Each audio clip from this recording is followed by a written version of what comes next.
We can roll now, we can ride out. If there's something that you want, baby, we can go there. Anywhere you dare, I can show you something new, lady. 'Cause you want it bad and I want it bad, so we can do that. The things that you want, baby, you want, baby. Been running around all over town, I finally found a way to get up, baby. Your mind, mind for you. I'll be following the signs to you. Once I get you on my grind, it's true, I've been working overtime. Are you? Your body's making up your mind, mind for you. I'll be following the signs to you. Once I get you on my grind, it's true, I've been working overtime.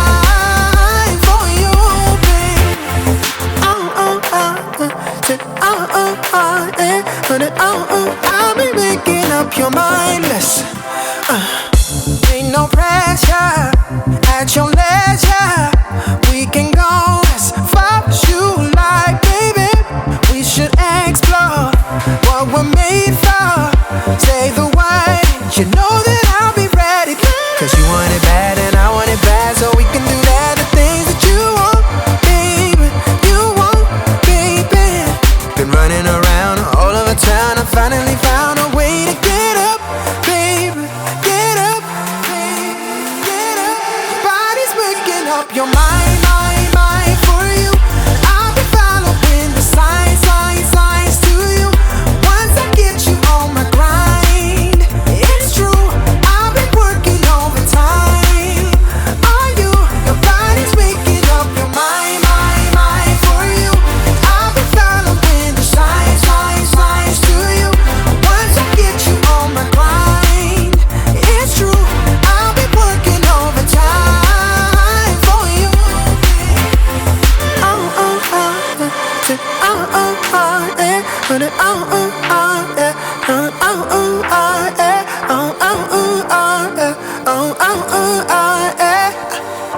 I'll be making up your mind for you.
Assalamualaikum hürmetli kadrmende kayıp dostlar. Hoş geldinizler. Toydurduğum ordunuz kutlu olsun. Bugün Alatau'nun eteğinde, Kaskerinin töründe, Hamaparı Meramkanası'nda Kanagat anamızın şamarağında dövründe toy, Akdeniz karışargan bunun bir balasa iki oldu. Hürmetli kayıp dostlar, armağan ilende, kelin girişadır toyumuzun töründe. Bugünkü toyumuzun kadrmende kayıp dostlara, kadrmende mimanlara, kelin şahsiyetlik gereği aldı deydi. Kanagat anamızın gelini ortaga şakırayın, kos koluna dibigin, kos avusmen, kelin girişadır. Kelin de varsanımızlara kayıp dostlar. Hoş geldin Gelcan.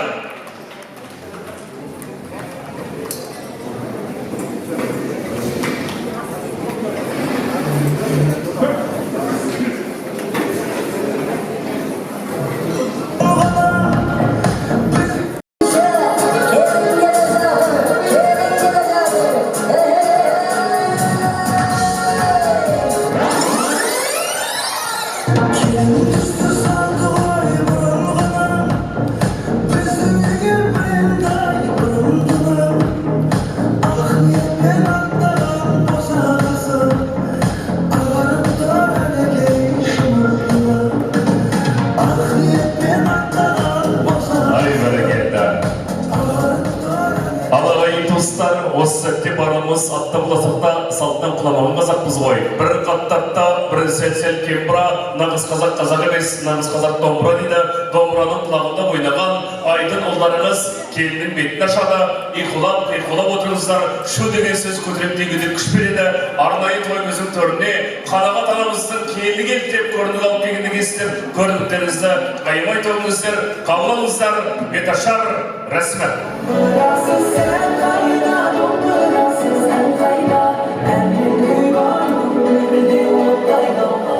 Ассалаумағалейкум. Ардақты ағайын, құрметті қонақтар, қуаныштарыңыз құтты болсын.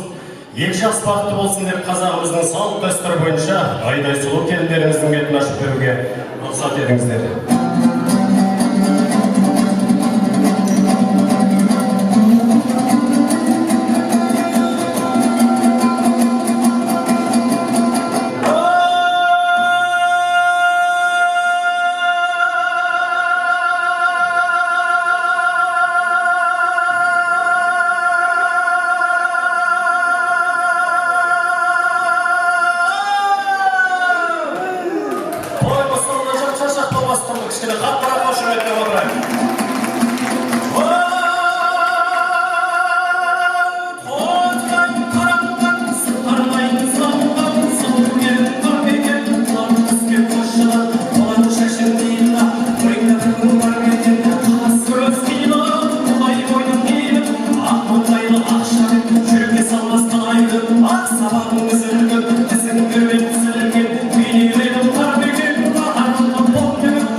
әулетіміздің үлкендері, арман балаларыңыздың аталары, апалары келіп отыр екен.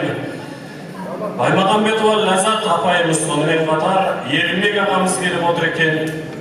Ірімкеш тәтеміз, Низия тәтеміз, сонымен қатар Ғалия анамыз келіп отыр екен. Достық құда ағамыз деп отыр екен. Роза құда, сонымен қатар Истай Мұзақи, Майра құдабей, Мұрат құда, Айжан құдабей, Қарлығаш, Адам құдабейді, сонымен қатар Шолпан қаным келіп отыр екен.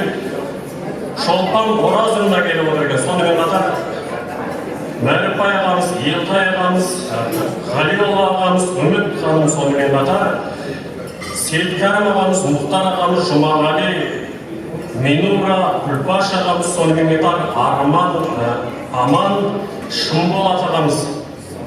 Осы кісілермен бөле жармай Самат ағамыз, Мадина тәтеміз, Садық ағамыз, Тілеубек ағамыз, сонымен қатар Төкен ағамыз, Айман ханым, Азамат, Серік, Алтынбек, Шолпан, Лиза дейді, Айгүл, Айдархан, Берік ағамыз, Қуат ағамыз келіп отыр екен. Свет атады, Ислам аға, сонымен қатар Айман, Кенже, Аягөз, Сәулебек, Сәуле, Ермек, Салтанат, Амар, Ержан атты әулетіміздің үлкендеріне еліп тұрып бір сәлем салып қойыңыз.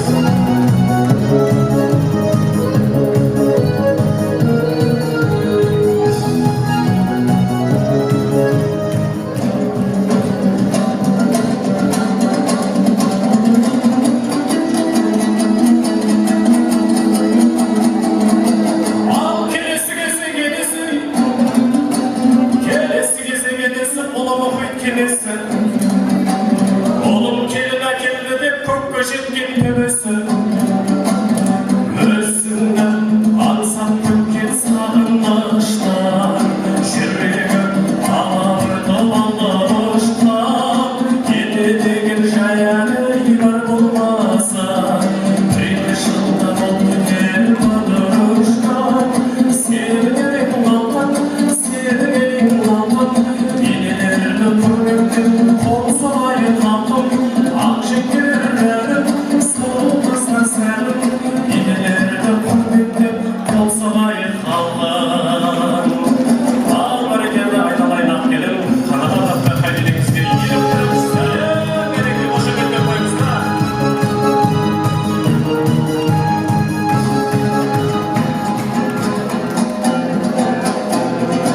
Koy bölünme şıksın deymiz ağaçlılar.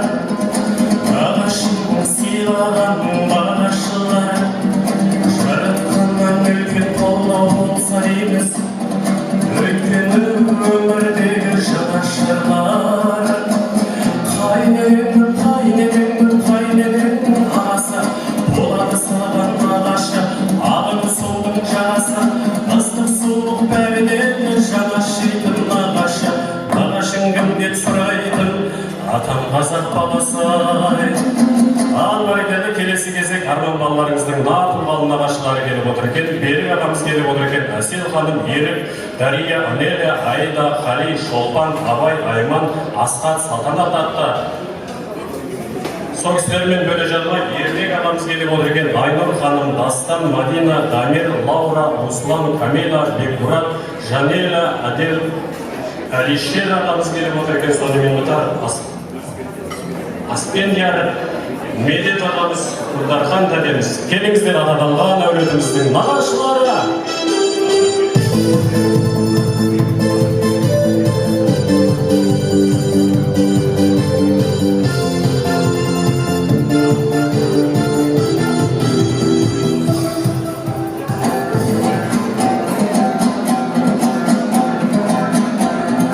Бірге тойлап, бір өткізген жанымдағы жас шамар.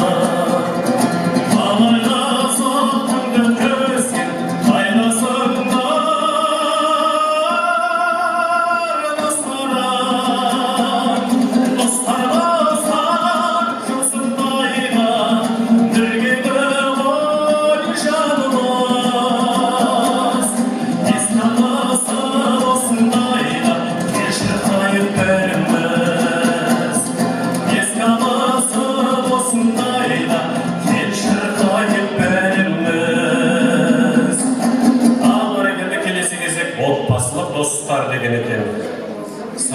ағамыз бастаған Дәмен ханым деп, сонымен қатар Рашид ағамыз, Арын, Шолпан, Қуанышбек, Торбек, сонымен Төребек ағамыз, Сапаргүл ханым, Алмас, Алия, Ержан, Гүлнар, Жомарт, Идрисов, Бейбіт ағамыз келіп отыр екен, Мұрат ағамыз, Сәуле, Клара, Айгүл, Айдос, Зәуреш, Назипа анамыз келіп отыр екен, Сейсенгүл, сонымен қатар Ғалия, Роза тәте, Серік, Завира, Бейсенханына Бақытгүл ханым келіп отыр екен,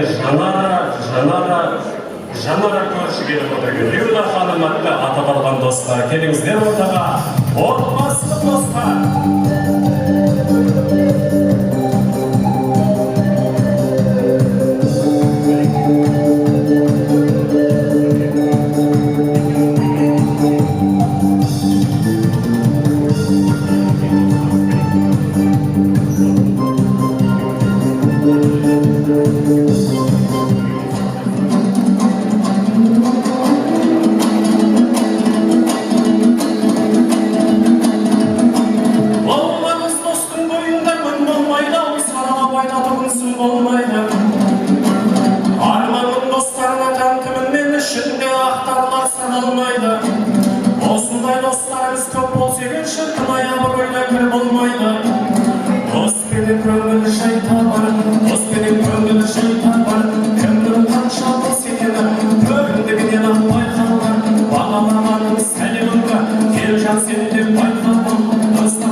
Достармен қатар коллективі келіп отыр екен.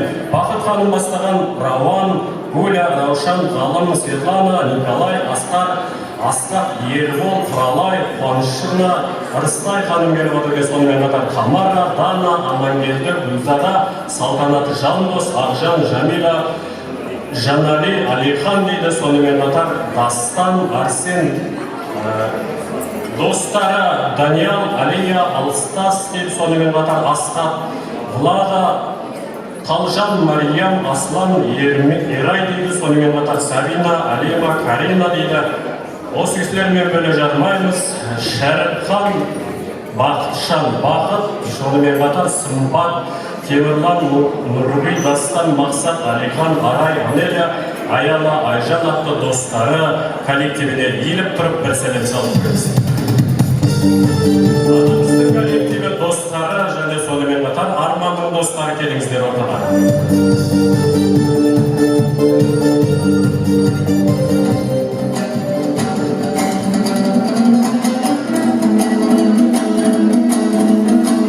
Бұл өзі жақсы ойын келші болсын, бастарына бақыттың көші болсын. Енді жасқа айтатын соңғы тілек жандарың жақсылықтың досы болсын. Арманға да айтатын ескерту сол үйленудің алдарты бос болсын. Шырқатып бет ашардың әнін айттым, жайылған дастарханның дәмін айттым. Өзіңе келжан таныстырып әулеттегі жаспенен кәрін айттым. Маңға келіп сорғалап тұрса дағы бет ашарды келіп тұр тағын айттым. Ағат алмай қалғандар өкпел емес, маған жазып бергеннің бәрін айттым мен.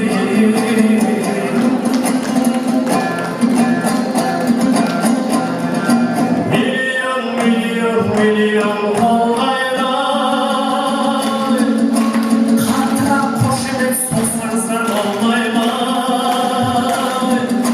Бүгінгі арманның үйлену тойында, осылай әнімізді арнаса болмайды. Миллион қолдайды, қаттырақ қошемет сосаңыздар болмайды.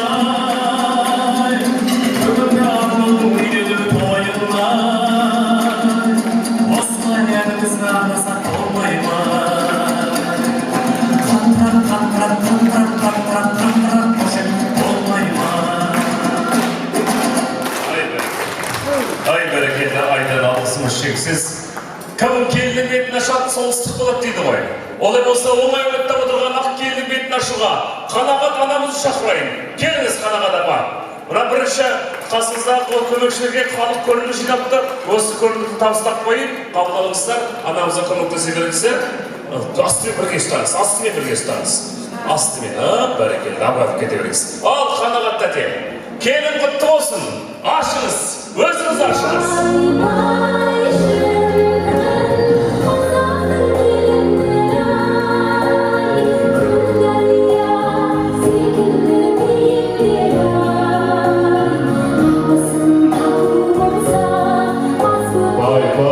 Мінеки ағайын достар, Камила келіндеріңіз ортамызда. Құтты болсын ағайын достар келіндеріңіз. Келінді жақсы елдің келіге салды дейді.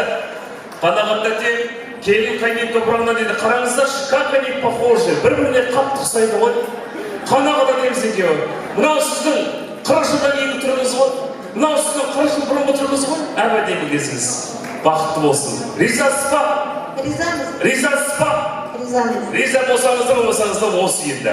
Жақсы келін болсын, ұрпақтарыңызды көбейтсін, бақытты болсын. Ал келінжан, абысындар, тату болыңыздар, сіздер де қыз жатыңыздар, келініңіздер, біздің Камила келінді, сонау түріңі қартай арманның қасына қосыңыздар, қазір жақырымен сіздерді шақырат боламыз. Түрлете қойыңыздар. Түрле шығарыңыздар. Ал ағайын достар, ортамызға апаларыңызды шақырайын. Астанадан аттыретіп Құдай кел жатыр екен. Құдай қатсалайық, Құдай қарсалайық, орнымыздан тұрайық, шапала құрайық, құшақ жайық, алдан шығайық ағайын достар. Мінекей, ішкен жеген түскен кетпес, көрсеткенді ықылас естен кетпес еді. Бүгін барлығымыз ықыласымызды көрсетіп, қанағат анамыздың қуанышын көрсеткен отырмыз. Қуанышты көрсетіп көбейт дейді. Жұмылап өтірген шөп жеңі дейді, солай емес пе? Енді барлығымыз ең бірінші құрметті құлаларымыздың назым бастар қыз беріп отыр ғой. Дегенмен де бір балдан екі болып жатыр, қуанышқа ортақ болып, алыстан құда келе жатыр екен. Барлығымыз қошеметтеп, құрметтеп, Алатаудың етегінде Алматының төріне барғанда, бай-бай, Алматы облысы, Алматы қаласы, Астана келгені қалай қарсалып деп таңданып қалсын, тапсанып қалсын, еске алып деп той болсын ағайын достар. Дайынбыз ба? Ой, қалып тұрып, күнде құда отырып сияқтысыздар ғой. Дайынбыз ағайындар! Әйне! Рухымызды көтерейік, шөліп отырайық біріміз ағайын туыстар. Олай болса, тойымыздың төрінде, қадірменді Дүйсебай құдамыз бастаған, салтанат құдамыз баштаған, Астананың төрінен, Алматының етегіне, Алатаудың етегіне аттырып кеткен шақырыларда қарсы алыңыздар, көңілдірек бірегей. Құдалардың ашылыңыздар, қош келіңіздер.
Құда болсын 1000 жылдық, күйеу болсын 3 жылдық. Сыйлап тұрсаң құдаңды 1000 жыл болып тұрасың. Сыйламасаң құдаңды бірақ көде тұрмас дейді қазақ халқы. Құрметті Астананың төрінен Алатаудың етегіне ат тіретіп келген жаңағыдалар, қош келдіңіздер. Той төрінде алдыңыз құтты болсын.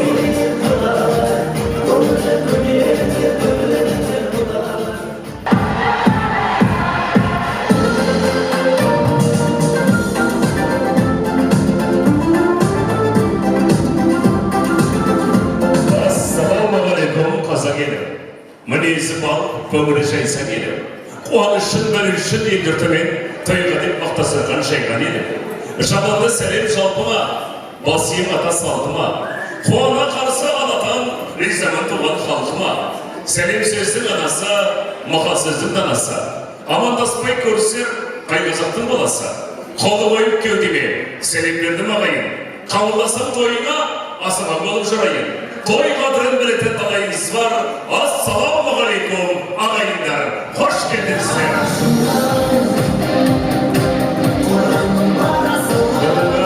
Тойымыздың басты себебі қазақ еліне плюс бір шаңырақ қосылды. Ол шаңырақ иелері Арман мен Камила. Бүгін қазақ халқының зиялы қауым өкілдері, ең жақындар ат басын қамапар беріп қараса тіреген екен. Барлықтарыңызды көргенімізге қатты қуаныштымыз. Әрқайсыңызды қадамыңызға гүл бітсін. Алланың нұры жаусын, айтқан тілектеріңіз өзіңізге 10 еселеп айтсын. Енді рұқсат болса, бүгінгі тойымыздың басты кейіпкерлерін қошеметпен, құрметпен, қазақтың салт дәстүрлі шаршар үнмен қошеметпен ортаға шақырайын. Мен шаршардың басын бастайын, сіздер шаршар деген жерде қостыңыздаршы. Ал деген бірге демеп отырайын. Ал кеттік. Осы өмірге ылайық, отты жағып. Ой, өсті айтама ағайын туыстар. Арма күн деген жақтар жоқ қой. Тамақ ішкен жоқсыздар, тамақ ішеміздар. Ішкенде бір күштер болайықшы, шөлде болайықшы. Ал тағы да білем. Осы өмірге ылайық, отты жағып. Ой, бәрекелді. Келеді екі жас, топты жағып. Үлкені мен ауылдың жасығында. Жас келінді көруге асығуда. Шамайын, жар.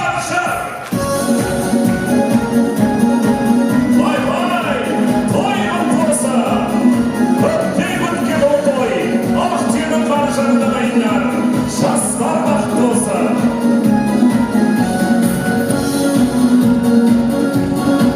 Жастар келе жатыр тойымыздың төріне.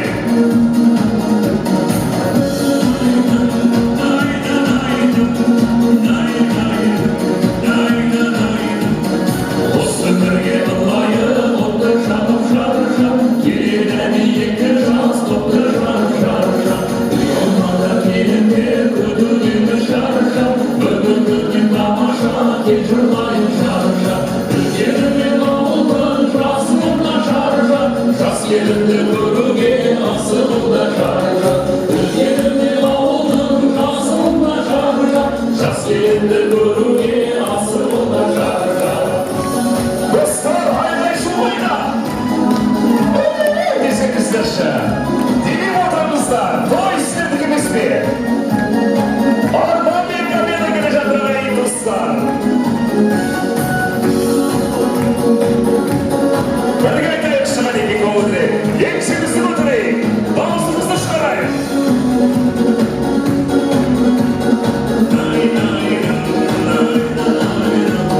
Жаңғылдаудың еңсесі мықты болсын жаржа. Қадамдарың екі жас құтты болсын жаржа. Ата-ананың борышын ақтаңыздар жаржа. Махаббатты мәңгілік сақтаңыздар жаржа. Үлкені мен ауылдың жасығында жаржа. Жас келінді көруге асығуда жаржа. Үлкені мен ауылдың жасығында жаржа. Жас келінді көруге асығуда жаржа. Міне ағайындар, екі болат бір арнаға тоғысты. Екі жүрек ұғынысты табысты. Тілекші, аппақ арман ағысты. Тұлпарға тән озып шығар шамысты. Қалады енді бауырлық шақ ертек боп, кел достарым шаттықтағы ортақ боп. Осы тұрған екі жас періште бірге ұшсын, бақ болашақ көрсе де отыра бір қошеметті Арман мен Камиланың құрметіне ұрып қойсаңыздар ағайындар. Арман, Камила, оңға қараңыздар, солға қараңыздар, ең жақын кісілер, қазақ халқының зиялы қауым өкілдері, ақсақалдар, апалар, үлкен кісілер барлығы сіздердің шаңырақтарыңызға той деп келді. Сол қонақтарға рахмет келгендеріңізге де бір бас иіп қойсаңыздар, нұр сізге кіріп алар. Баяғыда қазақтың қос ғашықтары болған. Қос ғашық болғанмен баян бақытты болған жоқ. Төлеген ғашық болғанмен қыз жігітті алған жоқ. абай ғашық болғанмен тоғжанға орама салған жоқ. Бүгін бірін-бірі сүйіп қосылған Арман мен Камилада арман жоқ дейміз келеді.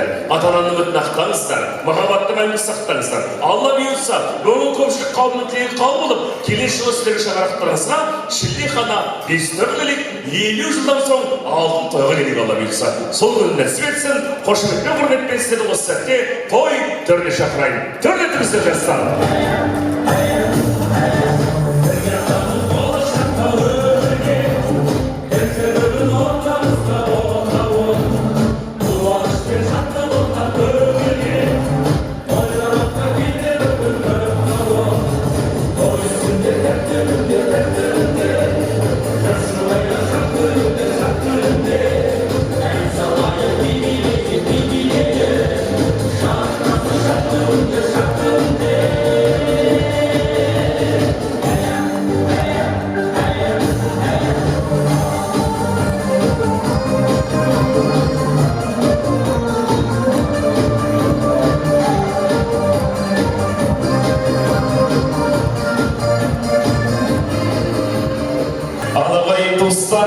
Hoş geldinizler, той төрінде орныңыз құтты болсын. Қазақ халқы қашанда дастарханға шайғасқан кезде дастарханда батасы бастамаған. Бата мен елге көреді, жаңбырмен желбіріп дейді.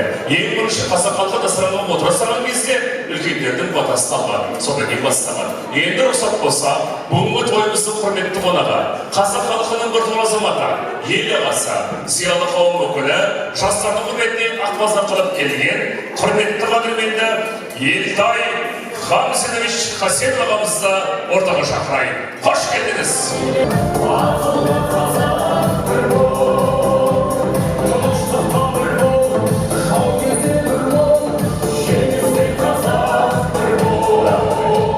Ассалаумағалейкум ел ағасы. Қарт бар еді, қазынасы бар еді. Қартымызда қазынымызды өзімізсіз. Аумин деп қожайып сіздің батаңызбен тойды бастайық. Аумин ағайындар. Өмір үлкен дария, бата алған көгерер, 90-дағы қария, батадан басқа не берер? Ал балаларға енді айналайын, сезімнің пәктігін берсін, көңілдің ақтығын берсін, жылулы отбасыларыңа сәбидің шаттығын берсін. Есіктерің жабылмасын, көңілдерің тарылмасын, шаршап шалдыққандар төрлерінде дамыл алсын. Көңіл өсектен сақтасын, неше түрлі бәлелердің бәрінен сақтасын, достан көңіл қалғаннан сақтасын. Өмірлерің өздеріне бал болсын бір-біріне. Бүкіл осы қазақтың данышпан ақылгөй бабаларымыз сіздерге жар болсын. Аумин. Ета, рахмет батаңызға. Атамыз Алла берсін келесі жылы 90-ға келейін деп отыр. Атамыздың жасын берсін бәрімізге, жолын берсін, той есін артынан еңізгі қазақтың салтымен ел ағасы деп шапан-шапан ұрыса дедіңіз. Атамызға. Сақтаған елім, тегінен білім, сақтаған елім,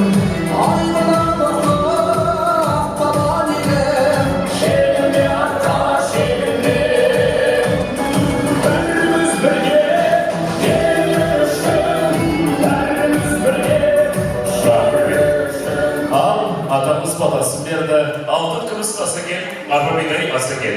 Астағанның арқауы, сосын тарқауы дей отыра, бүгінгі ақ дастарханымыз сіздердің құрметтерін жайылы дастархан тағамынан дәмдейді өстіп отырыңыздар.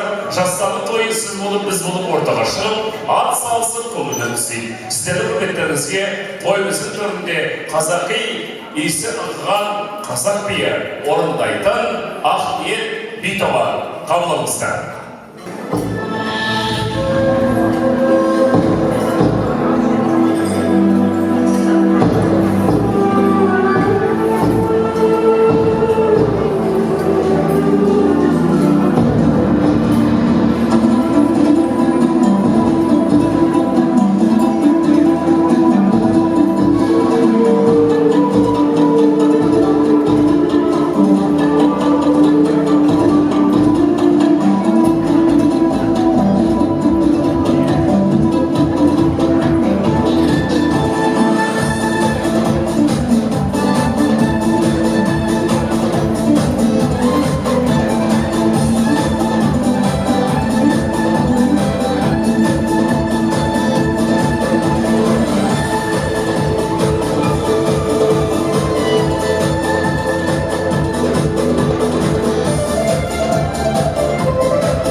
Рахмет. Мына үшінші қыз әйбет береді екен, молодец.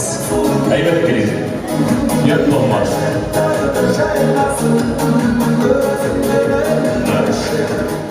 Қадірлі кейіпшіміздің меймандары, ағайын туыстар, бүгін тойымыздың төрінде 200-дей адам отырсыздар. Қанағат анамызбен келісе отыра, біз сіздердің алтын уақыттарыңызды бағалай отыра, жалпама көпшілік қауымда ұзаққа созбай ыңғайына келтіріп, қазақтың жыр-жырымен, ыңғайымен, туыстық қатынасымен сіздерді жетілікке бөлдік. Бірінші сырғанда 4 тілек, екінші сырғанда 3 тілек болады. Алла бұйырса, бүгінгі тойымызда сіз болып, біз болып, ортаға шығып, атсалысып, жақсы өткізейік. Қуанышты бөліссек көбейеді дейді ғой. Мен сіздер мені танымайсыздар ғой. Көбісіңіз құрметті қазақ халқының зиялы қауым өкілдері, ел ағалары, аналары, академик, профессор, заведующий, доктор наук, доценттер, коллективте бірге оқыған сақурсниктер отыр. Оның ішінде туысқан бауырлар, жастар бар. Бірақ енді мен сіздерге бір жақсы ойындар алып келдім. Үлкен бастарыңызды ортаға шығартып, елдің алдында ұятқа қалдырмай, ұятсыз орынсыз әзілдерім жоқ. Әзіл жарасса, атаңмен ойна дейді. Мен сіздерге бір жақсы ойындарға шақырам. Отыра бермеңіздер. Отырсақ 4 сағат отырып, беліміз ауып, арқамыз тырысып қалады. Арасында шығыңыздар, ән салыңыздар, билеңіздер. Анау жақта тұрған көптеген тұрмыстық техниканы сіздер үшін алдық. Соны сіздерге той өткенше таратып үлгерейін, ыңғайына келтіре деген ниетпен ортамызда жақсы ойындарға шақырам. Ал енді рұқсат болса, әдептен озмай, уақыт созмай, тойымыздың төрінде отырған әулеттің үлкендерін, тойымыздың бетпердесін атасымен бастайын. Қарап отырсаңыздар, мінекей тойымыздың төрінде отырған кісілер жүрген жеріне шөп емес, гүл шығады. Далаға шықса, қара бұлт төніп тұрса, аспан ашылады. Көңіліміз жабырқаулы болса, осы кісілерді көрген кезде біз жайдарлана түсеміз. Және де бұл кісілер далаға шыққан кезде бұлбұлдар сайрайды, өмір өзгереді, көңіл жадырайды. Олай болса, біз бұл кісілерді мақтамаймыз, бұл кісілермен мақтанамыз. Әулетіміздің үлкендері, әулетіміздің сансүйек құда-құдағилары, аға жеңгелер, ата апалар, әпкелер, жеңзелер, құрметті туыстардың үлкендерін ортаға шақырайын. Олай болса, қарсы алыңыздар тойда ашып беретін құрметті қадірменді Баймағамбетова Ләззат Қайырбековна, Жеребаев Ермак Ержепаевич, Әлдебекова Рымкеш тәтеміз, Адамова Күнселі тәтеміз, Ғалия Ахановна, Достық құдағамыз, Роза құдағиымыз, Істай құдағи, Майра құдағи, Мұрат құда, Айжан құдағи, Қарлығаш Адамова, онымен бірге құрметті Қуат, Света Махметова, Ислам Жеменей, Айман Махметова, Кенже Рахимович Хидиров, Аягөз Хидирова, Сәулебек Шидиров, Сәуле Бабибаева, Ермек Салтанат Бабибаева, Анара, Ержан атты құрметті меймандарды ортаға шақырайын. Билік шығыздар, той құтты болсын. Айне! Оба, тамаша. Қандай әдемі? Көмідірек.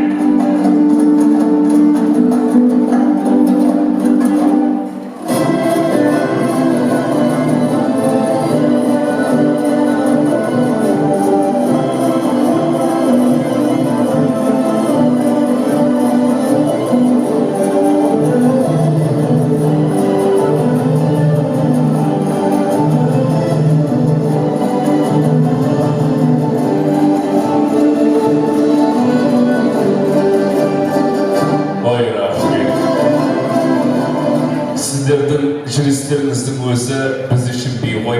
Апамыздың өзі томпаң етіп, ақырындап аяң басып ортаға шығып атып, алғыс айтамыз келгендеріңізге. Құрметті туыстар, құда-құдағилар, бәріміз сөйлейміз ба? Сөйлесеңіздер де болады, мен бар таксауд етіп келейін дегенім ғой. Әрине әзіл. Рұқсат болса, мен сіздердің бата-тілектеріңізге еш уақытта түсе алмаймын. Дегенмен де сыртта айтылған батамен іште айтылған бата-тілекте қалып болады дейді. Сыртта айтпасаңыздар да іште айтыңыздар. Сол тілектеріңіз қалып болсын. Үлкен аталар, апалар сөз бастаңыздар. Қанекей. Құрметті қауым, бүгін біз үлкен тойда отырмыз. Мынау біздің арман баламыз үйлену тойында отырмыз. Мынау Арман мен Камилаға біріншіден үлкен денсаулық, зор байлық дейді. Денсаулықтары мықты болсын, болашақтары ашық болсын, жолдары ақ болсын, ешқандай жамандық болмасын, үлкен дәрежеге жетсін екеуі, балалары көп болсын. Мынау қазіргі статистика айтып, қазақтар ең бірінші орында мынау по деторождению дейді. Не подведите. Мынау бәрі қуанады ғой. Немере деген өте тәтті бала болады. Немерелерден мынау апалары, аталары немерелерді өте жақсы көреді.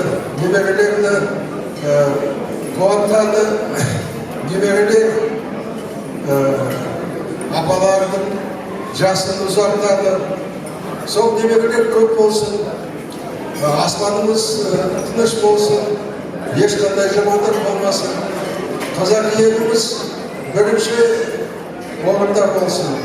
Бәріміз бақытты болайық.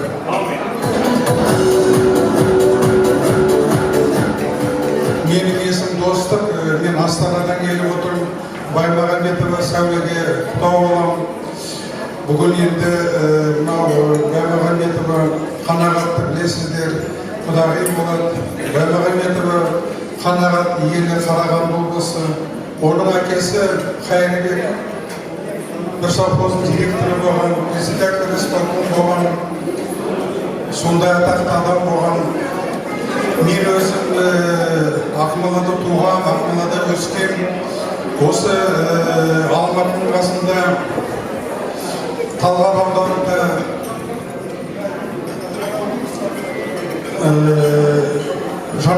Жанауыл деген ауыл бар. Сонда менің туған нағашы атам жерленген. Балғанбаев Таридин Абдрахман. Ол кісі Әлихан Бөкейхан мен Ахмет Байтұрсынмен бірге Қазақ газетінде жұмыс істеген. Сұлтанбек Қожан мен Мұстафа Шоқаймен бірге бұл газетін істеген. Сол көп жылдары архивтарды іздеп, ФСБ-дан алып, Мәскеуден алып, мен кітап жаздым. Сол бүгін мынау Алматы жеріне келіп, сіздерді көріп, осы жерде Алматы облысында, Талғар ауданында, жаңағы ауылда 4,5 мың осы ел үшін, халық үшін өмір берген алаш қайраткерлер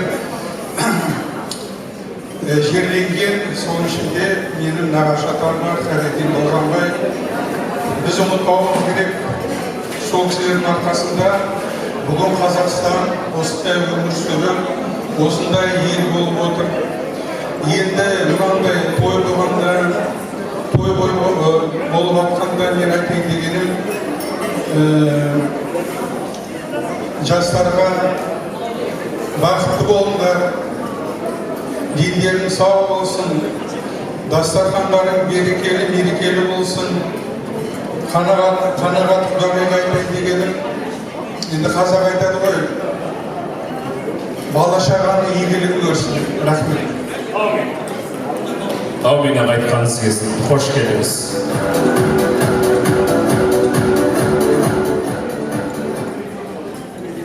Құрметті жиналғанына қаулым айналайындар, білгендеріңе қадамдарыңнан нұр жаусын, балалар бақытты болсын. Құдағилар айналайындар, құлалықтарың 1000 жылдық болсын, күйеу балалар 100 жылдық болсын. Алла Тағала зор денсаулық, баянды бақыт, ұзақ өмір берсін.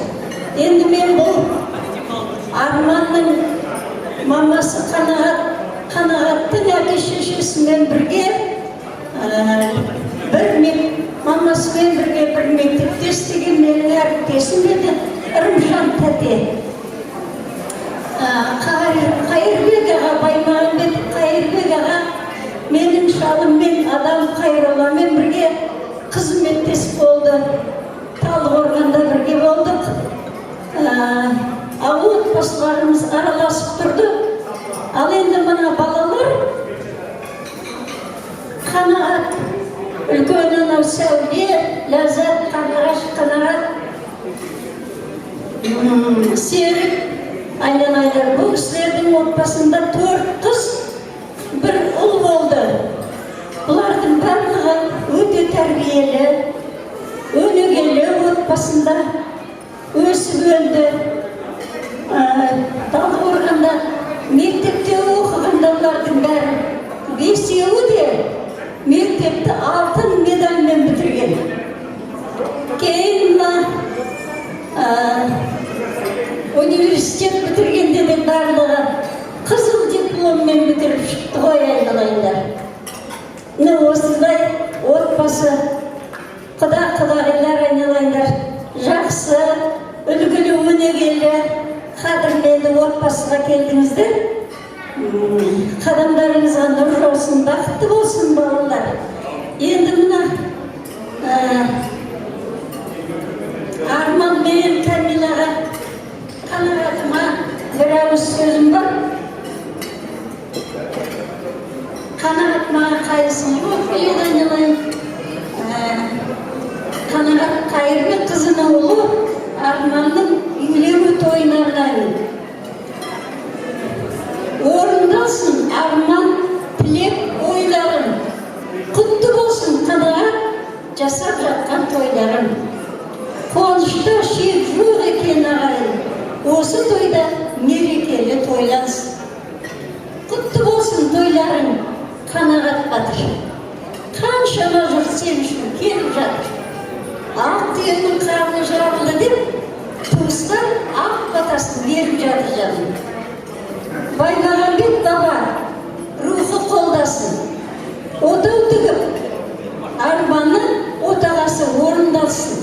Арман Камилия айналайындар. Ақ отау құтты болсын. Ішінде үбір-шүбір бала толсын. Құтты болсын Камилия. Келін, басқан қадам, оң аяқпен аттаған ақ босаған. Ақ отау шаңырағы биік болып, түзу шықсын түтіні бауырлардың. Шын пейіл, адал ниет, ықыласпен. Бұл тойлар бұдан үлкен тойғаласын. Қабыл нағашы әжелерінің сендерге берген жүректен жарып шыққан ақ батасын. Әумин айтқаныз біз. Батамыз қабыл болсын. Келесі аналарымыз. Құрметті ағайындар, тойға жиналған коллектив,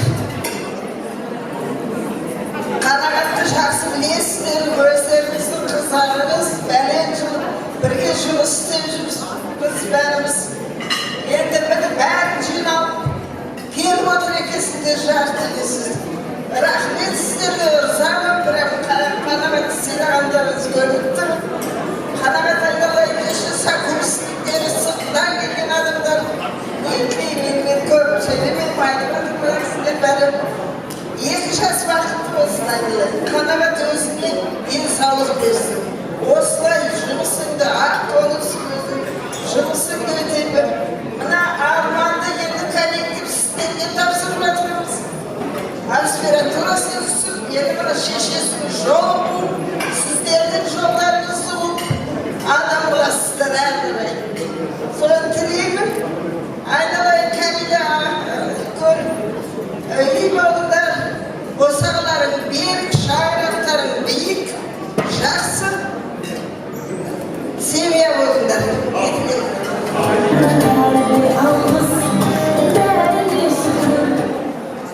Қадірлі тойшы қауым, бұл жерде Қанағаттың әпкесі Ләззат құдағиым, Ереке құдам.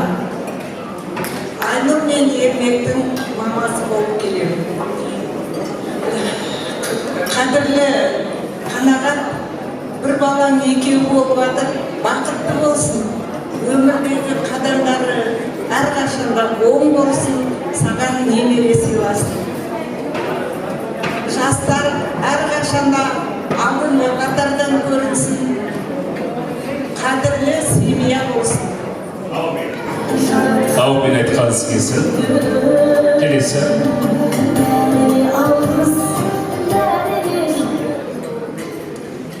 Құрметті қауым, аса қадірлі Баймағамбетовтар отбасы. Бүгін біз үшін, біз Махметовтар семьясы үшін өте қуанышты күн. Өйткені Арман Қанағаттың ұлы осындай отбасын құрып жатыр. Біз өте қуаныштымыз, өйткені біз бірге өскенбіз, бір семьяның баласындай өскенбіз. Баймағамбетовтармен Ақсуда тұрғанбыз, Жансүгіровта тұрғанбыз, Талдықорғанда тұрғанбыз. Сондықтан біз үшін өте жылы семья Баймағамбетовтар. Өте ыстық семья. Сондықтан Арман, сені құттықтаймын, айналайын. Отбасы әрқашан бақытты болсын. Құдаларды құттықтаймын. Құдалардың қадамдары құтты болсын. Өйткені біз де өте қуаныштымыз осындай құдалармен бүгін бізді Құдай қосып отырған. Құдалықтарымыз 1000 жылдық болсын. Қанағат, сен бақытты бол. Арманның бақытын көруге ешқашан шаршама. Рахмет сізге. Поздравляю, Арман и Галина, поздравляю вас с созданием новой семьи. Желаю, конечно, счастья, благополучия, взаимопонимания, чтобы маме здоровья, чтобы она могла вам помочь вырастить своих внуков. Так что всем благополучия, любви, мирного неба над головой всем. Спасибо большое. Аллахстер. Посланство. Присягаю. Точно? Я вас всех люблю. От чистого сердца говорю. Қолқуаланың қуатын берсін, ақ теңін шуатын берсін, береке байлықты Құдай берсін, сіздер сияқты ағайын туысты Құда жекжаттар мәңгілік жасай берсін. Рахмет сіздерге. Не уходите, пожалуйста, давайте сделаем замечательное фото. Сегодня исторический момент. Не каждый день мы собираемся. Вот этот надо момент запечатлеть на фото. Шағын тұрғыздар, қанаға дамай, ортаға келіңіз. Әдемі фото басайық.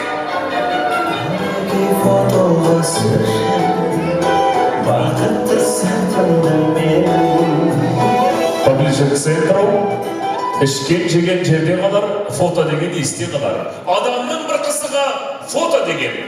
Мына балаларға да оңай емес. С утра до вечера в одну дырку смотрят, пусть фоткают.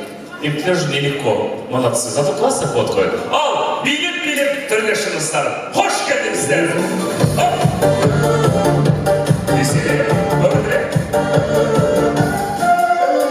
Соқтанып тұрып жанарым, саламнан мені қарадым, солай да солай қарадым, ұлыстан асыр қарадым, шашымның сана қарадым, таңырқай мені қарадым, саналы басқан қарадым, ұлыстан асыр қарадым.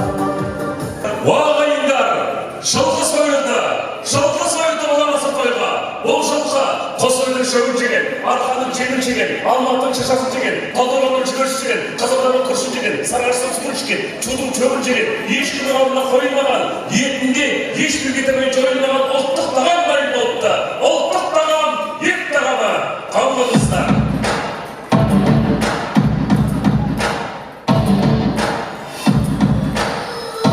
Ас келеді, аспен бірге бас келеді. Құдаларға жамбас келеді.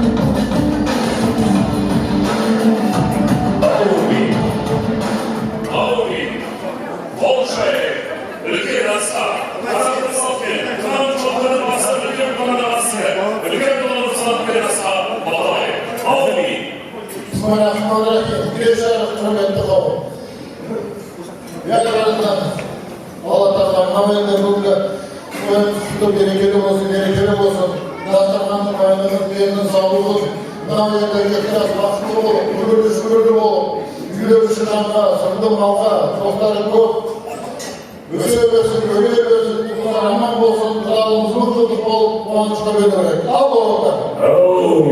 Аумин аға. Аға, сізге поэзияда, осы көрші қалуарында, үлкен көпті сөйлеп отырғаныңызға шабан орыс ederiz. Құтты болсындар.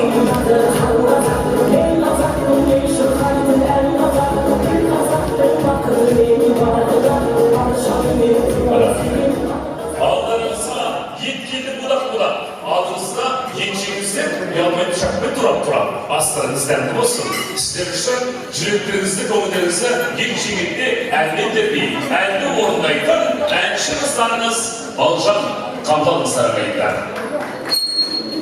Кешілер той құтты болсын, жастар бақытты болсын, той алыса берсін.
сөз бар, тым білмеген тым білмейді дейді.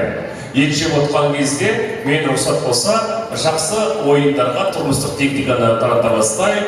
Ортаға қазақи ұлттық исанған ет табын жеп отқанда ауылда өскен, бәріміз ауылдан шықтық. Қазір ауылын туралы Әсет Бейшев атамыздың әнін тыңдадыңыздар Балжанның орындауында. Барлығымыз сол жерге саяхат жасайық. Қонақ келген кезде біз мал соямыз. Мал сойғанда да жіліктер соямыз. Сол жіліктер қонаққа тартамыз. Экранға қараңыздар, бір жігіт ортаға шығып, осы жіліктердің барлығы атап шықса, бірінші орынға тұрмыстық техника береміз. Ал кім бар ағалардан, мал сойып көрген, қонақ күте білетін, қазіргі жігіттердің барлығы атап шығатын бір жігіт ортаға шықсын. Кім бар жігіттер? Келіңіздер. Ауылда өскен ағалар, қайдасыздар? Мал сойып көрген жігіт бар мысалда. Қонақ күте білетін, жігіттердің атауын атап шығатын бір жігіт ортаға. Ағалар, ақсақалдар, аталар, ағалар, жігіттер, қайдасыздар? Кім бар? Келіңіз, келіңіз құда. Құда келе жатыр ағайындар. Қазақ сұлтандар келе жатыр. Міне келе жатыр. Астана қаласының бас қазақшысы деп қойыншы. Ассаламағалейкум. Астанадан маған? Әбубәкір. Атыңыз Әбубәкір. Қайдан келдіңіз? Бәлшиден. Ол қай жер? Талдықорған. Талдықорғаннан екенсіз ғана, бәрекелді. Мал сойып көрдіңіз ба? Көрдім. Экранға қараңыз. Басты бәрі біледі. Ел арасына сені қонаққа құдаға тартады. Одан кейін тұрған номер бірінші жіліктің атауы. Қандай жілік? Мойын. Мойын омыртқа. Bir жерде жілікке жатады, бір жерде жатпайды екен. Әр жердің салып басқа, иті қалғасқа. Номер 2. Қандай жілік? Қол жілік. Жамба. Жауыр. Жауырдың төмен жауыр жалғайтын жіліктің атауы. Тұдан басылады.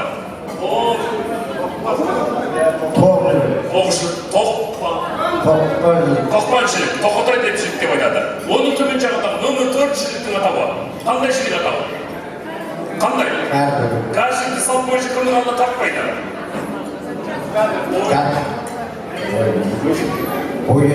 Бойжеткен мысалға тартпайды. Оның үйленген жоқсың, одақ қаласы деді. Одан кейін номер 5 жілік. Балалар ойнайтын. Асыл үлкен жоғыр жағын жалғайтын жіліктің атауы. Одан бастады. Ортан жіліктің жоғыр жағы. Қандай жілік? Жамбас. Жамбас кімнің сыбағасы? Дұрыс айтасыз. 8 мен 9 аттары ұқсас қандай жіліктер? Омыртқа. Қандай омыртқалар? Бел омыртқа. Бел омыртқа, арқа омыртқа, жалпақ омыртқа, бет омыртқа деп айтады. Жілікке жатпайтын үш нәрсені айтыңыз. Жілікке жатпайтын. Қабырға. Қабырға. Осында жер. Төс кімнің сыбағасы? Күйе боламыкі. Омыртқаның біткен жері қандай жер? Түймішақ. Құдамызға приз ұчық.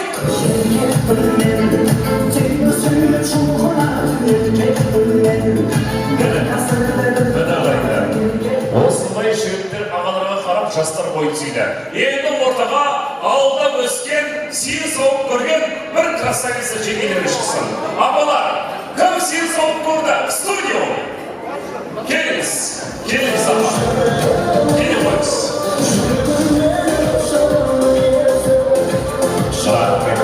Сіз ба? Келе қойыңыз. Сиыр сауып. Мына қараңыздаршы. Құдалар шығып атыр, біз отырмыз. Құдалар қараңыздар, қандай активді белсенді. Заслуженная доярка Советского Союза на сцене. Рахмет. Атыңыз Гүлфарида ханым. Кім боласыз? Түркәннің әпкесі болады. Бәрекелді. Сіз Түркәннің әпкесі дедіңіз ғой. Камила, бәрекелді. Бір күнде қанша сиыр саудыңыз? 8. 8 сиыр. Тамаша. Экранға қараңыз. Сиыр туылды. Туыла салғанда сүт не болады? Уыз болады. Уыз уақыт өте сүтке айналады. Сүтті сауамызда сипаратордан өткіземіз. Bir жағынан главный не шығады? Сметана шығады. Қазақшасы. Кілегей тұрып, шайқамесек не айналады? Сармай. Сипаратордан екінші жағынан не шығады? Не шығады жаңағы? Айран. Ой, сипаратордан айран шықпайды, апай. Обратканың қазақшасы көк сүт тұрып, үйт қоссаңыз не болады? Айран болады. Айранның сары су ағып кетсе не қалады? Ал, тұрды, айранның сары су ағып кетсе, бірінші емес. Қат.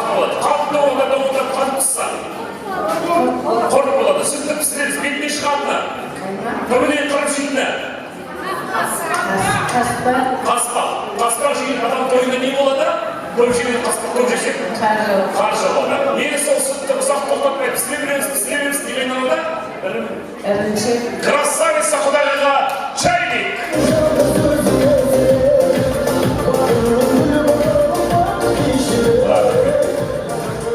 Атқа мінген бір палуан ортаға шықсан, аттың құлағында ойнаған кім бар?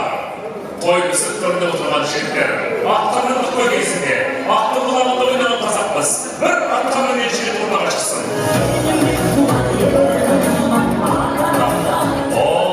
Палуан келе жатыр.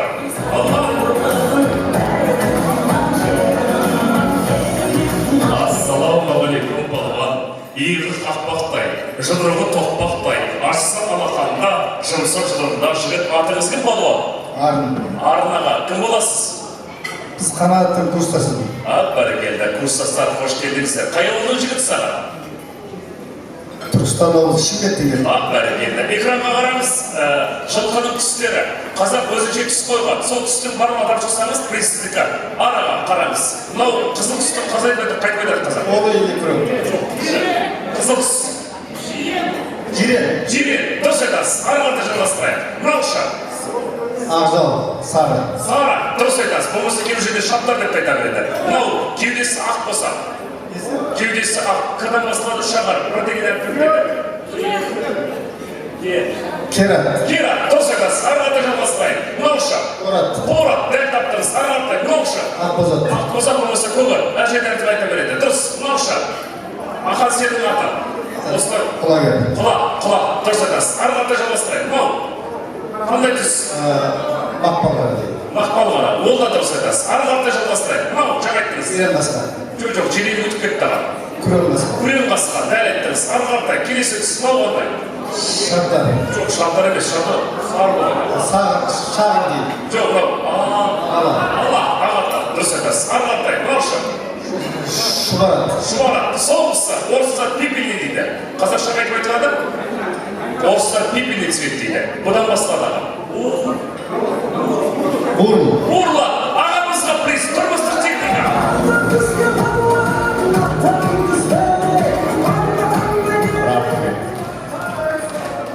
Тойымыздың төріне қазақша шекпен киген кісі бар ма? Камзолмен киген кісі бар ма залдың ішінде? Жеңгелердің ішінде. Жеңгелеріміздің ортасында. Вай, красавица, жүрміз.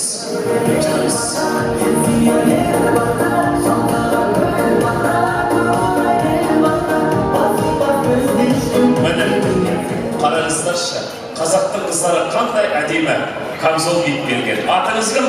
Гүлдархан тәте, кім боласыз? Көрші болғанбыз. Бәрекелді, көрші ақысы тәңір ақысы дейді. Қазақша киініп келіпсіз. Осылай бұл қазақи ұлттық киімдер. Экранға қараңыз. Мынау қайтып айталады. Аты қандай? Етік қой. Етік, дәл таптыңыз бұлғардан тірілген. Жалғастырайық. Орыстар дубленка дейді. Қазақшасы? Шапан. Шапан емес, тыдан басталады. Шағар. Тон. Дубленканың қазақшасы. Келесі. Мынау бас киім. Кимешек. Арғанда жалғастырайық. Мынау жаңа айттыңыз. Шапан. Одан кейінгісі. Камзол. Ұзын қысқа камзол болады. Келесісі. Мынау. Сәукелек. Кімдер киген? Қыз киген. Қыздар киген. Дұрыс айтасыз. Арғардай. Қыстық бас киім. Қандай? Аты қандай? Тұмақ. Ой, көріп. Батыста малақ етіп айтады. Жастық бас киім. Қыздарда ұлдар деген. Тақия. Орысында түбетейкасы. Мынау шы. Кейсте жазылған. Валенки. Ой, валенки де біледі бәрі. Қазақшасы.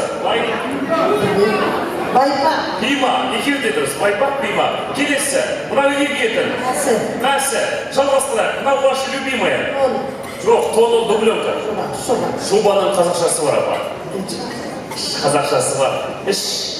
Тон. Жоқ, тон кетіп қалды. Ішік. Приз апамызға фен.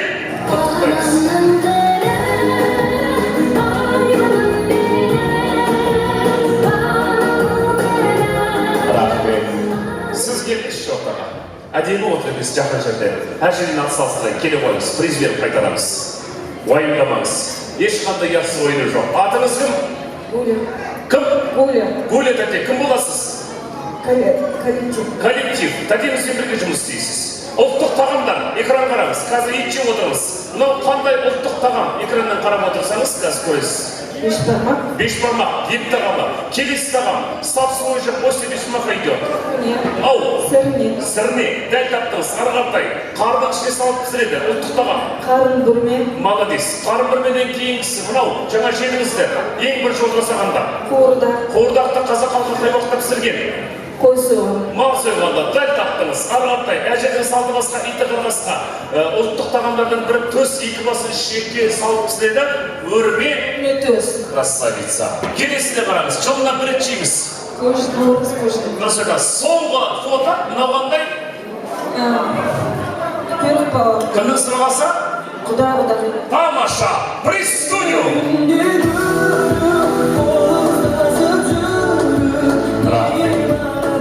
Мына жерде жастардың ішінде қазақтың жігіті бар ма? Қазақи жігіт бар ма ішінде?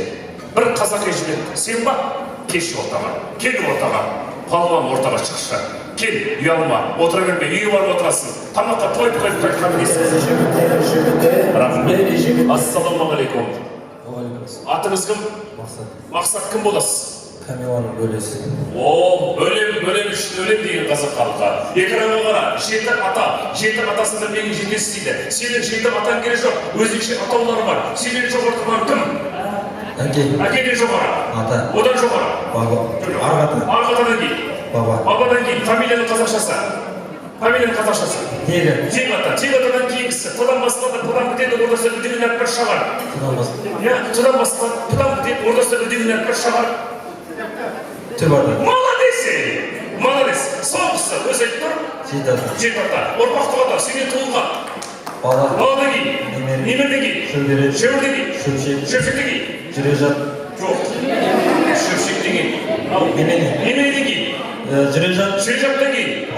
Молодец. Анау алғысы жүрежаттан жеңісі туылғаннан жақ, арғаттай рұқсат берген атасыға шекжат, жұрағат, жамағат деп кеткен. Енді туыстық атау, екі ағайынды жігіттің балалары, әйелдері бір-біріне кім? Абысы. Бір үйдің екі қызылдан балалар бір-біріне кім? Жігіттер. Бажа. Сенің мамаңның ағасы саған кім? Нағашы. Дұрыс айтасың. Бір үйдің екі қызылдан балалар бір-біріне кім? Бөле. Міне, екеуі бөлесіздер. Келесі сұрақ. Сенің әпкеңнің болмаса қарындасының баласы саған кім? Жиен. Сенің әйелің бар ма? Жоқ. Болады. Бұйырса. Болады. Сол әйелінің сіңлісі болмаса інісі саған кім? Балдыз. Сенің ағаңның әйелі саған кім? Жеңге. Приз! Қазақтың жігітіне. Приз!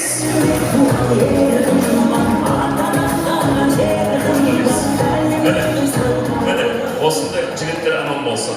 Көрдіңіздер ағайын достар, ойының бәрі осындай мәдениетті, шауықпен, барықпен, ұятсыз ойындар, прикостан деген жоқ. Ең бастысы ұялмай шыға беріңіздер, осы қысқа президент тұрған деймін. Енді кезекте мен әдемі тілекке құрметті қонақтарды қадірлі ағайын достар арнайы шақырайын. Внимание! Дорогие товарищи, по указу Верховного Президиума Казахской ССР торжественно по центральной площади ресторана «Хамапар» поздравляет наших молодоженов главнокомандующий из Астаны. Құрметті той төрінде отырған, Дүйсенбай құда бастаған, Салтанат құдай қоштаған жығылдыларды той төріне шақырамыз.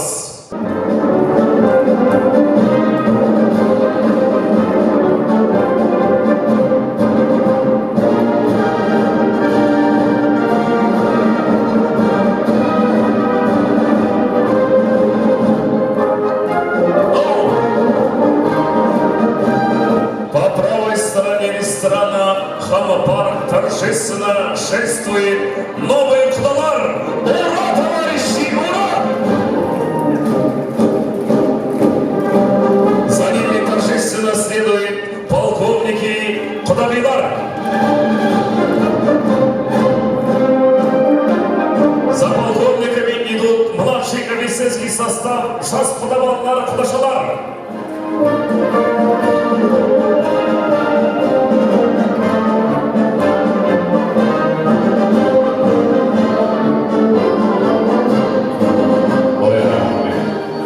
келдіңіздер. Сіздерді бүгін тойымыздың төрінде бір еңсеңізді көтеріп Брежнев, Сталинді шақырғанда шақырайық дедік қой. Бүгін сіздер басшыларға қош келдіңіздер. Құрметті құдалар, құдалықтарыңыз мың жылдық, 200 жылдық болсын. Қадамыңызға келмесін, Алланың нұры жаусын, той төріндегі орындарыңыз құтты болсын. Мына қарап отырсаңыздар, бүткіл дүние жүзінде жер шарында 2 той бар. Ең басты той. Біріншісі үйлену, екіншісі мерейтой. Жалпы жер шар тойлайды. Ал Қазақстанда, қазақ елінде кескен сайын той ғой. Етіміз үйленіп қалған. Мұна әйел босанайын деп отыр екен. Әйелдер жинаңдар. Кесу керек. Дүниеге шіріп келеді, несі кесеміз? Дүниеге шіріп келеді, несі кесеміз? Ау, несі кесеміз? Дүниеге шіріп келеді бала. Әйел босанды, несі кесеміз? Стоп! Тұратсаңызшы. Кіндік престудио, тұрмыстық техника қабылдаңыз. Сол кіндік кескеннен біз үйреніп қаламыз да кескен сайын той жасаймыз. Етіміз үйреніп болады. Кеше ғана кіндік кестік қой. Адам болыпты. 40-нан шығарайық. Әйелдер жинаңдар. Кесу керек.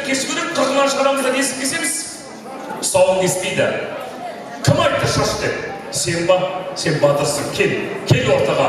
Пресс, шашын, тырнағын кесеміз. Міне, қандай той? Шілдехана, несіп той. Көрдіңіздер ма? Кескен сайын той. Оны үйреніп қалған, етіміз үйренген, ана бала өсіп келді, біз кескен сайын той жасаймыз ғой. Қарап отырамыз, бір жыл болды ғой. Ағайын достар жинаңдар. Кесу керек, несін кесеміз?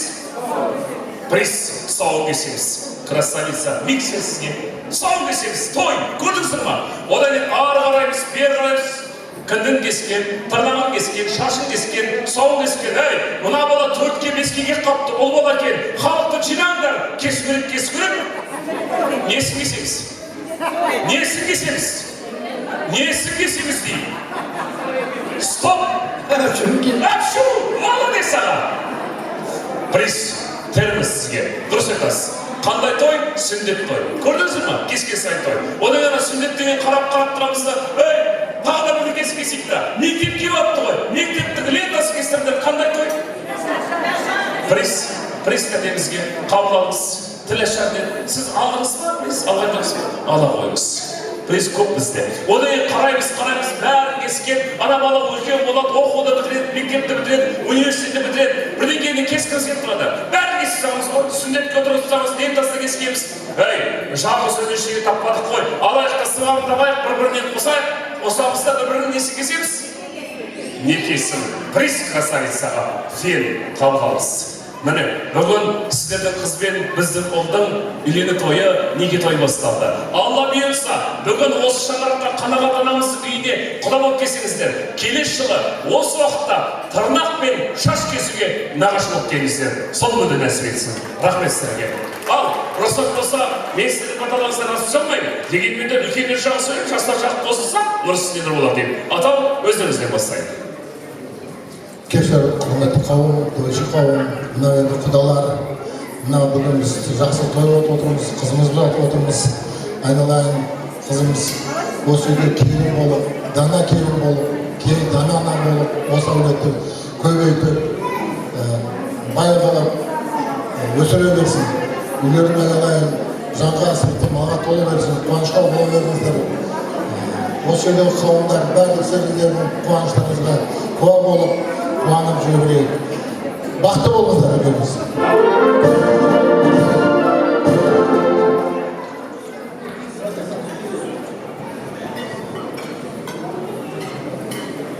Құдағи тойыңыз той боласын.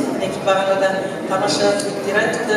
Алланың құлағына шағылып, балаларыңыз бақытты болсын, әр күніңіз қуанышпен өтсін, жақсы күндеріңіз көп болсын, сізге немере сүйіктісін осы балаларыңыз.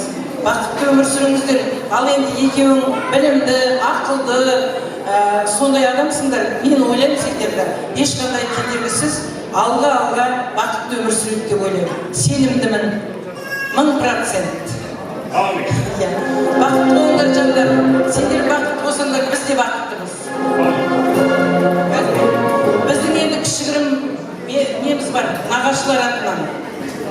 Подаркымыз бар. Енді қызымыздың алтыны толып жатыр енді. Соны алтын демек жоқ деді. Енді біз қазір міне ақшалай береміз, өздері қыдыра ма, бір нәрсе ала ма, нағашылар атынан. Рахмет. Қазақ үймен домбыраның жақсы болуы ағашынан, баланың жақсы болуы нағашынан дейді. Камила қызымыздың нартылған нағашылары кезінде рахмет. Аспаңыз, қазаштар шақырам. Ортаға тұрамыз, ортаға түсеміз, сол кезде табыстайсыздар. Келесі жалғастыра берейік. Айта қойыңыз. Құрметті Құдағи, қанағат бүгінгі жасап жатқан тойымыз құтты болсын балаңызға. Мына келіп жатқан келін ененің топырағынан жарайды дейді. Құдағидің арқын естіп бақтарып жатырмыз. Осы келген келін сіздің топырағынан жарап, осы сіздің үйіңізді көркейтіп, үлкейте берсін. Дені сау болып, өсерге бір жақсы келін болсын. Айтқаныңыз келсін. Келесі. Келе қойыңыз. Кеш жарық, құрметті қонақтар, құрметті құдалар. Бүгін біз өте керемет тойды тойлап жатырмыз. Біздің Камила мен Арман екі жақта мос жасап, бізді бәрімізді таныстырып, міне туысқан құда болып жатырмыз. Екеуіне тілейтінім тек қана жақсылық, тек қана бақыт, өмір бақи екеуі бірін-бірі сүйіп өтсін. Әрқашанда екеуі бірге болсын. Мына екі жақтағы енелерді керемет қып сыйласын. Сол жастарға бақыт тілеймін. Самое главное, чтобы все у вас было хорошо, и чтобы у вас была, чтобы у вас была белая чистая дорога, зеленая дорога. Счастья вам! Амин айтқаныңыз келсін. Ал енді мен рұқсат болса, Дүйсенбайға салтанатты тек ортаға шақырайықшы. Келе қойыңыздар, алдыға шыға қойыңыздар. Көбісі құдалықта білді ғой енді, туысқандар. Ал көп халық білмей отыр. Кім құда деп қанып отырсын деп арнайы шақырдым. Экраннан көріп отырсыздар, ағайын туыстар, айдай сұлу Камиладай қызын берген Камила келініміздің басқарда әкесі, бас құдаларымыз Дүйсенбай ағамыз, анасы Салтанат ханым. Сол, біраз етак аплодирует құдаларға. Бір рет шапалақ сұрайын, осыдан той біткенше шапалақ сұрамайын. Маған қараңыздар. Специальный аплодисменты. Мен қолымды айлардан ортаға тұрсам, шақ деп бір әрі тұрамыз. Құдалар үшін ғана. Осыдан той біткенше сұрамайын. Отвечаю. Дайындалыңыздар. Кеттік әлекей. Стоп! Бір әрі ғана шақ деп ұрамыз. Мен қолымды ортаға тұрсам сұрайын. Бақытта, шаттықта, естелікте, саулықта, өтсін өмір жылдарымыз толы болып байлыққа. Бақытта, шаттықта, естелікте, саулықта, өтсін өмір жылдарымыз толы болып байлыққа. Мы вчера собирались, репетировали, сегодня вам показали. Рахмет сіздерге. Өздеріңіз. Құрметті қонақтар, бүгінгі тойларыңыз құтты болсын. Не айтайын, осы бүгін балағас еттім. Мына менің қызым Камила, балам Арман, екеуінің бақытты болғанын тілеймін. Екеуінің жолы ақ болсын, екеуі тек қана алға ұмтылсын. Осы елдің алды болып, екеуі жүре берсін. Сіздерге де барлықтарына да денсаулық тілеймін. Барлықтарында да осындай той бола берсін. Немере, шөбере, сүйіп бәріміз. Осы екі жас бақытты болсын. Амин.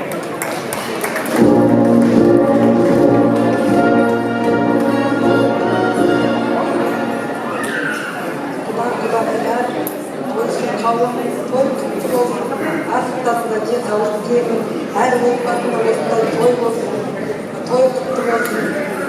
Жандарыңыз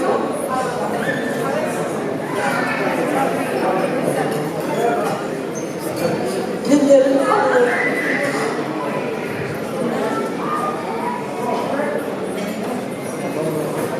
сендер үшін бүгін сәтті, бақытты сәт. Әр сәттерің қауласын.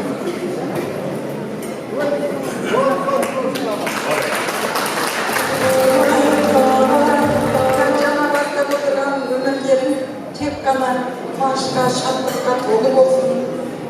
Жаңа өмірге аттаған қадамдарың тек бақытта келсін.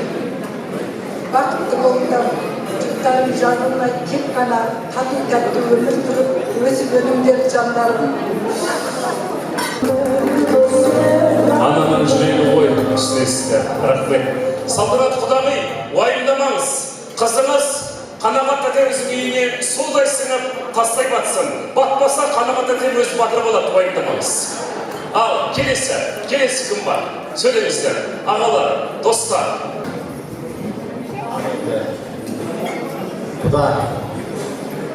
Құдағи, тойларың құтты болсын. Екі бала бақытты болсын.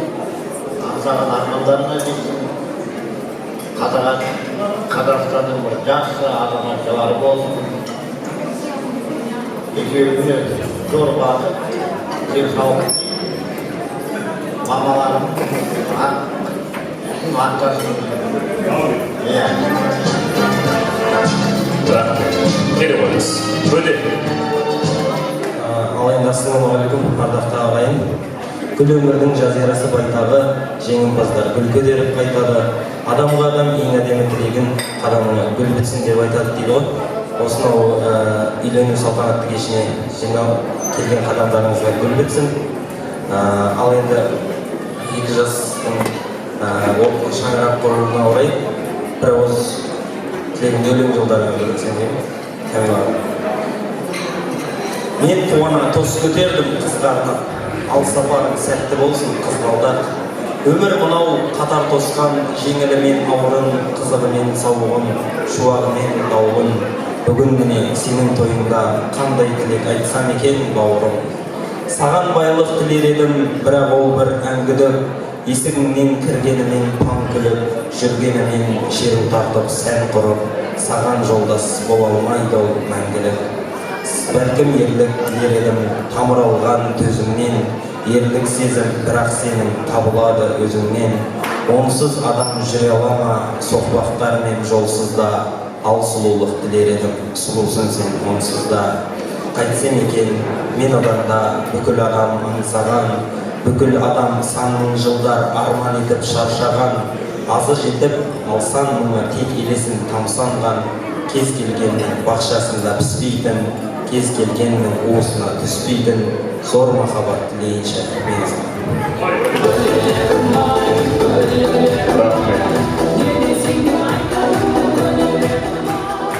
Бұл тойға жиналған қауым, бүгінгі тойларыңыз құтты болсын, той құтты болсын.